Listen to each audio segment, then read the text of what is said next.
On today's episode of Anime Afterthought, Black Clover, episode 148, Becoming the Light That Shines Through the Darkness. Alright, Black Clover Tuesday, here we go. This arc is just phenomenal. I'm enjoying it way more than I ever thought I could. As the Devil Believers and their followers are getting closer and closer to the magic region that separates the Clover Kingdom from the Spade Nation, Asta takes this opportunity to jump in and try to talk these zealots down. But after being treated like a devilish prophet and a hostage exchange gone awry, Bo and Dazu's plan are still in full motion. That is until, like a meteor crashing into the ground, appears the Black Bull Captain. Yes, Yami Tsukihira has arrived. And this is where we're picking up today's episode. This arc has been absolutely phenomenal. For what little episodes we've had, I'm totally emotionally invested in these new characters. I'm hooked. I need to find out what's going to happen with Bo and Dazu. So with that in mind, let's go ahead and jump in today's episode. So she can use magic, but that's basically her extent. Still, it's enough to finally chop those ingredients. Dude, is anyone else loving the background? Like, it's almost like ethereal painting, like. Okay, so they are painting a more romantic relationship here. There's no other word, so I called it right in the fucking beginning. Y'all make me second guess after that fucking Bomb and Rachel fiasco. See, they made it look like a kiss right there. Oh, fuck. Come on. This is where we picked up the first episode of this arc. God, still just think how many people actually made it though. Isn't he cold? He's wearing a fucking wife beater on top of a fucking mountain. Did anybody else expect one of their fucking hands to fall off right there? That would have been fucking hilarious. Holy fucking shit. Yo, what the fuck is that thing? And they wanted to go through that. They want to go through this area. And they're not even in the area yet. She basically summoned that thing there. God damn. Ah, we're getting some good animation now, aren't we?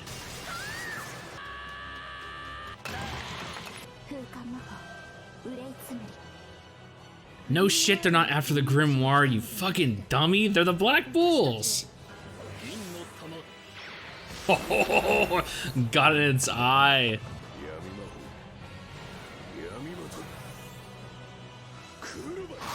Oh, I was not expecting, but I was hoping for badass action like that. Oh God, it's getting dark again. Are they digging themselves deeper by showing their faults and their weaknesses? Oh, changing it from Mr. Mole to Mr. No Fun. I see how it is. Not everyone is royalty. That's big talk, but are they really gonna believe you? They're just words right now.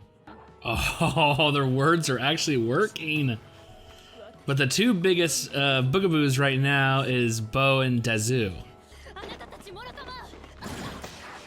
Damn, Captain. Oh, I'm getting such an ominous feeling coming from him. Oh, he's being lenient. I think you have something of mine? Yeah, that's what I thought. Give my fucking grimoire back. Leaving this last little farewell warning. Hey, we may be going, but if you don't change your ways, there'll be more. Especially since you made that promise now. Oh.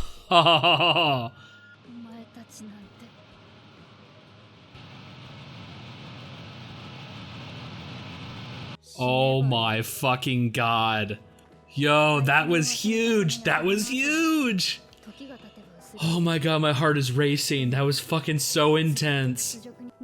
Now, I don't know about that. I mean, wow, the climax of this arc was fucking amazing. It just took an emotional toll, and we finally got the resolution / revelation I've wanted since the husband said it, since that whole interaction. What did he say? What did he say? It's been constantly on my mind. What could he have said to her to shock her so much? And then we get the little bit afterwards. We get the afterwards. But I said to myself, when she was retelling her tale towards the end, that doesn't make sense. She goes, although they never said it and their expressions never never, she never felt anything. There was no indication that they were constantly laughing on the inside until that very fucking end. Now, I'm not 100% sure what happened with that scar, but up to that point, she was still, going along with it. She was like, trying to save her husband and the mother until he fucking said, "You good for nothing wench." So all those years where she was constantly thinking that they were on, treating her shit on the inside, that was proof. That was the straw that broke the camel's back, and it was, you know what, you could fucking die. Like, oh my god. Oh shit. It was a weird kind of climax too. Like, so first, having all the captains show up and even Vengeance and Kira showed up, like,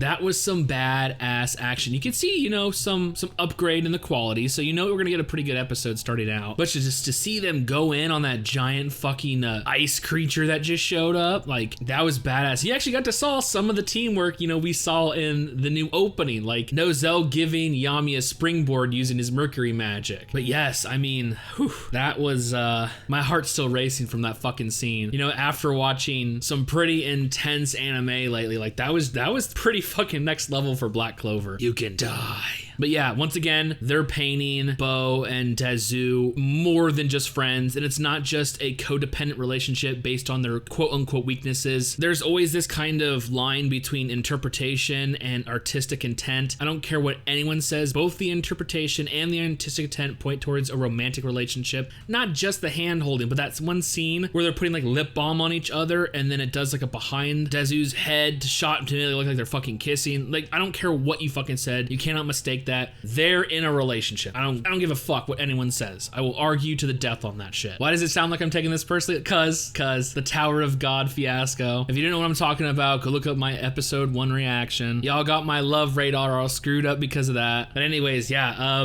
they're setting up something potentially good for this on 2 things. One, the nobility. I mean, we've already seen them start to change the effects of what's going on, this newest generation. But now they've made a solemn vow, a promise to actually change the kingdom. So going forward, hopefully we're gonna see some great strides in, calling this discrimination, this hierarchy based on mana. But another thing it could possibly do is we could get some pushback from the nobles and royalty. I mean, we've seen that, especially during that magic parliament scene, the nobilities are fucking dicks. Like, they are really real dicks. So once again, if they try to work towards, equalizing everything, the people at the top are gonna push back now. And those are the ones with fucking mana and magic and shit. Like, I hate to say it, but these peasants had barely anything to fight if they really wanted to put up one. We're gonna have to find, I hate to say this because his magic is right there, we're gonna have to find a balance. Like, there's always gonna be some opposition, but like, I just see, next arc or next mini arc or maybe an anime only again, like this time it's a featuring the nobles or something. Like, I don't know. They just said the gears are turning your head. You see a lot of shit coming from this arc. Another thing that ties into the next major arc is the Spade Nation, and the fact that the devil believers have decided to traverse this magic region to try to make it to the Spade Nation. Now with no offerings of a grimoire or hostages or anything, and no longer utilizing the mana and magic from the followers, the zealots that, that follow them to the mountain peak, right on the border of the Clover Kingdom. Like, it sets up what happened. Where are they now? Like, will they actually make it to the Spade Nation? And if so, what happens after that? Like, seeing what was on the very edge, like, doesn't going further mean it's gonna get worse? Like, oh my god, I don't know. But like I said, I kind of want to see what happens to him. And another thing is, because yes, it is an anime original filler arc. It is filler, but it's canonical. It is part of the canon. Will Tabata work this into the actual story now? Like, will we see these characters pop up in the actual manga? Like, oh, the gears are turning. Overall, this arc has been, I want to say it's been one of the best filler arcs I have ever seen. Like, this is just so awesome, and to make it canonical, I'm overly excited to see how they're gonna do this. Not to mention, this was, separate from the manga. Yes, Tabata did help with the writing and stuff like that, but seeing how they were able to create this level of an arc, if they need to do another filler, do another one like this. I know the episodics are easy, where, 1 or 2 episodes deal with this, and then we do a comedy episode, and then a dating episode, and then a beach episode. Those are easy. I understand those can be used to, push to create a gap between the anime and the manga, but this one had substance. It had realism. It had depth. The characters, they felt real. At the end, I felt Dazu's emotion. Like, honestly, my heart is still pumping. That was ridiculous. I want to know, if you guys made it this far, I appreciate it, but I gotta know, what is your opinion of this arc? What did you think? Rated, I don't know, 1 to 10, 10 being amazing, 1 being, I need to know. I need to talk about this. So I'm gonna go ahead and I'm just gonna wrap up here. I actually might watch this episode again. I might watch the whole fucking arc again, to be honest, because it was fucking awesome. Anyways, with all that being said, and more Black Clover around next week, like the preview's looking pretty good, but like I'm still, living off that high of the Devil Believers arc, like, whew. Anyways, with all that being said and more Black Clover next week, I honestly cannot wait for future episodes.